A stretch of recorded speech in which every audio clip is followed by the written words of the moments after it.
In a commanding performance, Jaylen Brown scored 40 points to lead the Boston Celtics to a dominant victory over the Indiana Pacers in Game 2 of their playoff series. Brown's scoring outburst was complemented by efficient shooting, including several key three-pointers and aggressive drives to the basket. This win ties the series and showcases Brown's ability to take over games, particularly in high-stakes situations. The Celtics' strong defense and cohesive team play also contributed significantly to the rout, with key contributions from other players helping to secure the decisive win.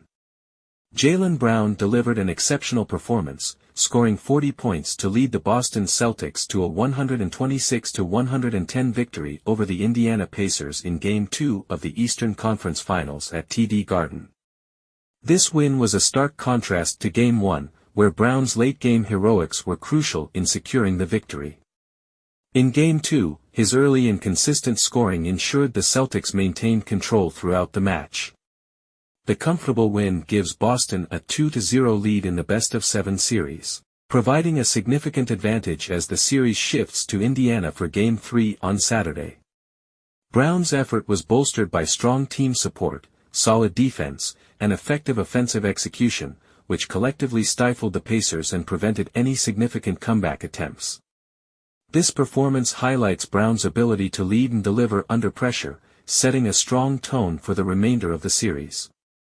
Celtics backup center Luke Kornet left the game with a sprained wrist during the second quarter and did not return. With Boston already missing starting big Kristaps Porzingis due to a calf strain, which is expected to keep him out for at least one more game, Kornet's injury status will be crucial to monitor as the series moves to the Midwest. Kornet's absence opened up an opportunity for reserve forward Oshae Brissett, who played the first meaningful postseason minutes of his NBA career. The 25-year-old former Pacer scored just 2 points but made a significant impact defensively with 3 steals and a +18 rating in 12 minutes. Brissett's strong performance could earn him a more consistent role as the series progresses. Pascal Siakam's impressive 28-point performance for the Indiana Pacers, on 13 of 17 shooting, wasn't enough to secure a win as the team faced challenges elsewhere. All-star point guard Tyrese Haliburton managed just 10 points before exiting the game after 28 minutes due to left hamstring soreness. His potential absence for any upcoming games could significantly impact the Pacers, who have relied on his contributions throughout the playoffs. Head coach Rick Carlisle provided limited information post-game regarding Haliburton's injury, simply stating that it's sore. This uncertainty adds pressure to the Pacers as they navigate a series against a formidable opponent in the Boston Celtics.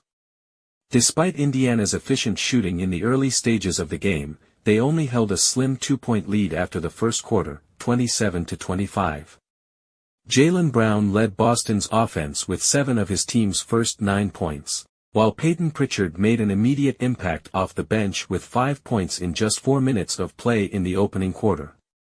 The narrow deficit for the Pacers in the first quarter was largely due to the Celtics' dominance on the offensive glass, grabbing 6 offensive rebounds compared to the Pacers' 0, which compensated for Boston's spotty shooting. This trend continued into the second quarter, highlighted by an impressive sequence where Jaylen Brown and Al Horford secured 3 offensive rebounds on a single possession, culminating in a basket that put the Celtics back in the lead. As the Pacers' shooting cooled off early in the second quarter, the Celtics took advantage and embarked on a decisive 20-0 run, fueled by Indiana's 10 straight possessions ending in either missed shots or turnovers. However, echoing their resilience from Game 1, the Pacers responded with an 8-0 run of their own, keeping pace with the Celtics for the remainder of the half. Heading into halftime, the Celtics held a 57-51 lead, with Jaylen Brown accounting for an impressive 24 of their points. In response to Luke Kornet's injury, Celtics coach Joe Mazzulla experimented with new lineup combinations in the second quarter. Oshae Brissett saw his first meaningful minutes of the playoffs, while the Celtics went small for the final 2:30 of the half, deploying Sam Hauser alongside starters Derrick White, Jrue Holiday, Jaylen Brown, and Jason Tatum. These adjustments aimed to adapt to the changing dynamics of the game and maintain Boston's competitiveness in the absence of key players.